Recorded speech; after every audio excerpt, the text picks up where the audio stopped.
Assalamualaikum warahmatullahi wabarakatuh, sedulur tani. Ya, di sini saya mau mengupdate padi tongkol 2. Nah, ini yang kami beli benihnya yaitu dengan label tongkol 2.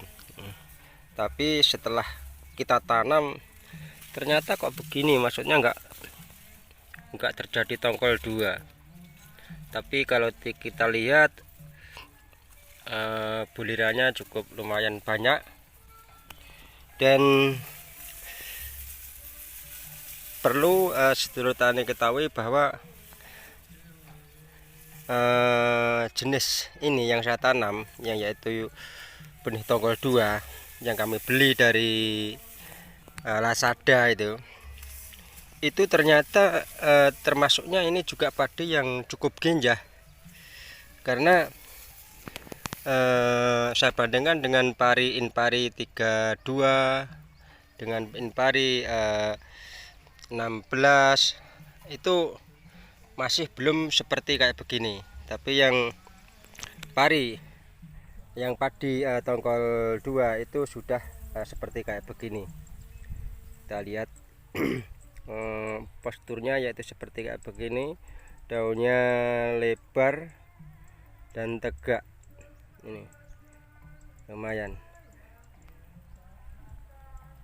nih. Dan kita bandingkan dengan ini adalah pari Japonica. Nah, ini padi Japonica. Padi Japonica ini juga saya lihat ini juga termasuknya juga lebih cepat sedikit daripada Inpari 16 ataupun padi 32, Inpari 32.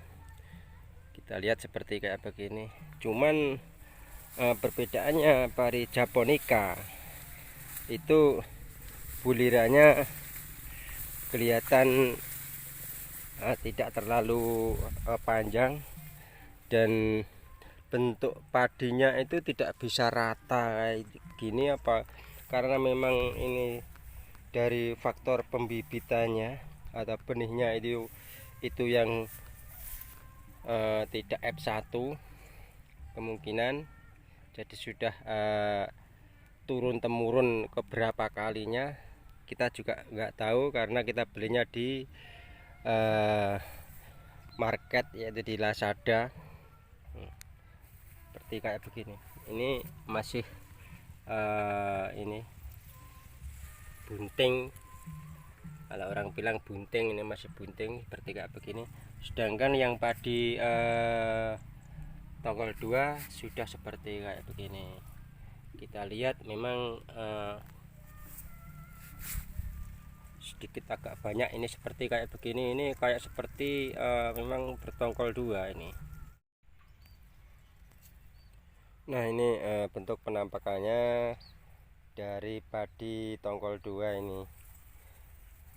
Sedulur tani, bulirannya juga cukup banyak. Memang tidak terlihat bertongkol 2, tapi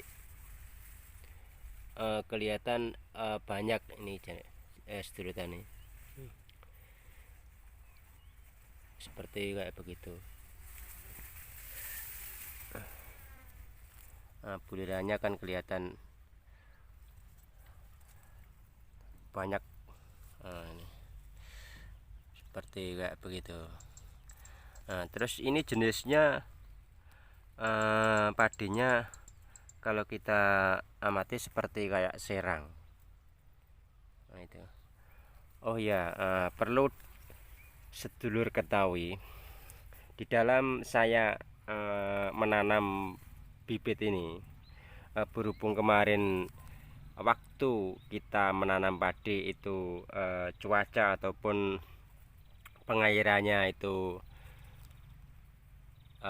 tersendat dengan iklim, kena dampak El Nino, yaitu Januari seharusnya sudah tanam, tapi air belum kunjung datang, belum hujan, akhirnya benih-benih padi ini banyak yang berusia lama.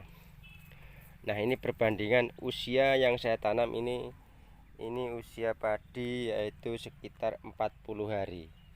Usia benih padi yaitu 40 hari. Ini masih normal. Kalau usia 40 sampai 45 hari ini saya rasa masih normal untuk ditanam. Tapi kita lihat yang sebelahnya sini, ini adalah tempat pembenihan benih padi saya yang saya gunakan untuk lokasi untuk pembenihannya, yang akhirnya kita waktu tanam kita terpaksa harus terlambat, yaitu ini yang berusia sekitar 55 hari. Nah, kita bandingkan, kalau pembibitan padi yang sudah berusia 55 hari itu kalau bisa sebaiknya kita membuat benih padi lagi, karena perbedaannya sangat jauh dan anakannya pun juga sangat jauh. Ini seperti kayak begini, yang indukannya seperti kayak begini udah keluar padi dan anakannya masih segitu. Ini kalau menurut saya sudah tidak layak kalau berusia 50 sampai 55 hari itu sudah tidak layak lagi untuk ditanam, karena saya yakin pasti akan mempengaruhi hasilnya nanti, karena anakannya juga tidak banyak dan terjadi ini waktu buntingnya juga tidak sama seperti kayak begini ini. Ini sama, ini juga padi tongkol 2, cuman perbedaannya yaitu waktu kita tanam itu ini berusia 55 hari baru saya tanam, karena faktor lahannya belum siap untuk ditanami, karena bekas untuk pembibitan dan bibitnya masih ada, terpaksa kita harus menghabiskan bibitnya dulu dan baru kita tanami. Tapi yang sedangkan yang berusia 40 hari itu masih normal, 40-45 hari itu masih normal. Memang idealnya yaitu di dalam kita bercocok tanam padi itu yang lebih bagus itu, kalau menurut penilaian saya, menurut pengalaman saya itu usia 15-18 hari itu lebih bagus. Tapi kalau usia 15 itu memang masih terlalu kecil. Kalau kita memiliki lahan yang balungan atau banyak airnya, tentunya benih usia 15 hari itu akan tenggelam di dalam air waktu kita menanamnya. Jadi lebih ideal lagi yaitu sekitar umur 18 sampai 20 hari itu lebih bagus, anakannya bagus dan induknya pun akan sama ketika sudah memulai masa-masa bunting. Nah, akhirnya segitu saja sedulur tani untuk kita berbagi ilmu.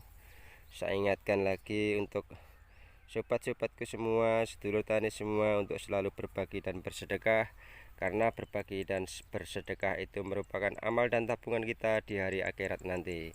Saya akhiri sekian dulu, akhirul kalam, wabillahi taufiq walhidayah. Wassalamualaikum warahmatullahi wabarakatuh.